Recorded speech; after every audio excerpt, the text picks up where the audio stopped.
Apakah kamu merasa galau? Butuh modal untuk usaha tapi takut ke bank? Khawatir dengan bunga bank dan takut riba? Mau tahu solusinya? Yuk simak video ini.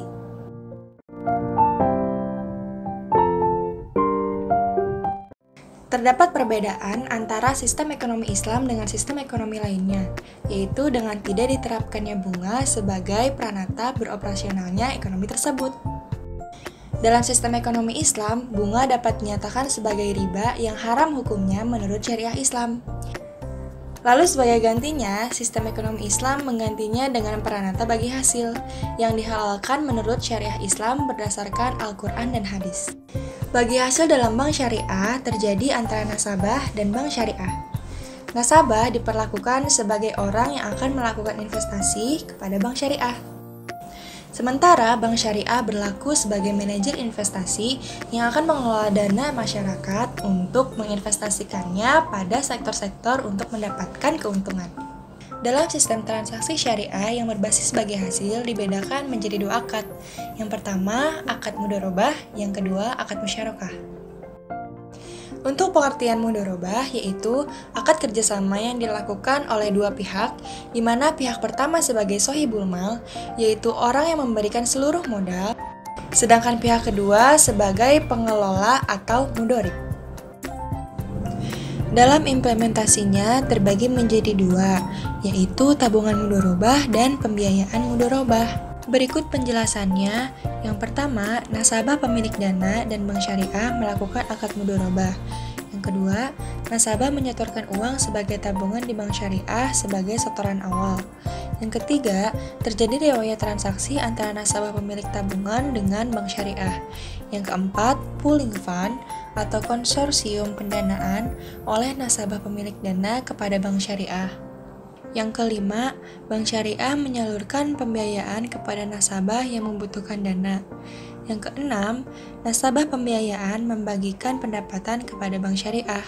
Kemudian yang terakhir, bank syariah mendistribusikan bagi hasil kepada nasabah pemilik dana tabungan mudharabah sesuai dengan nisbah yang telah disepakati.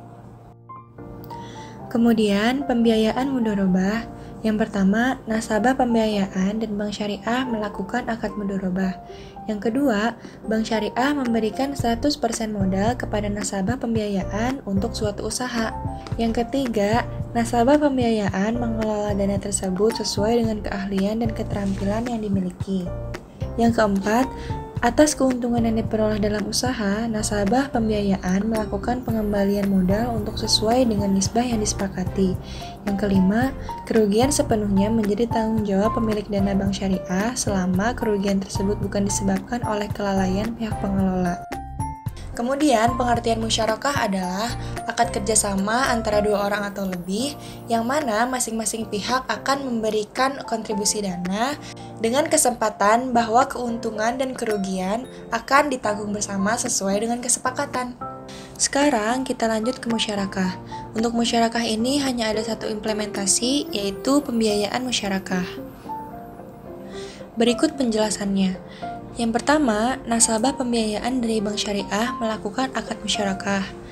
Yang kedua, bank syariah memberikan kontribusi modal.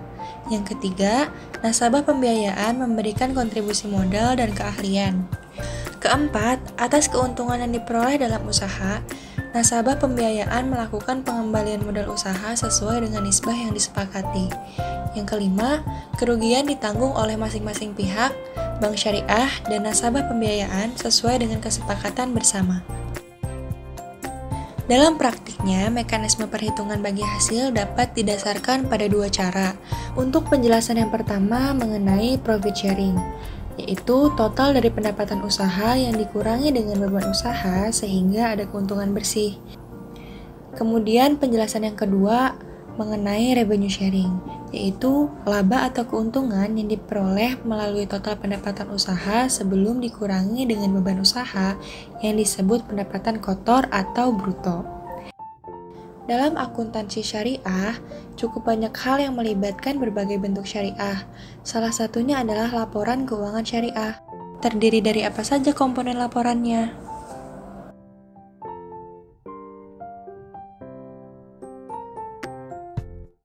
Nah, sekarang sudah tahu kan alternatif untuk menghindari riba? Jadi, mulai sekarang, yuk pakai bank syariah.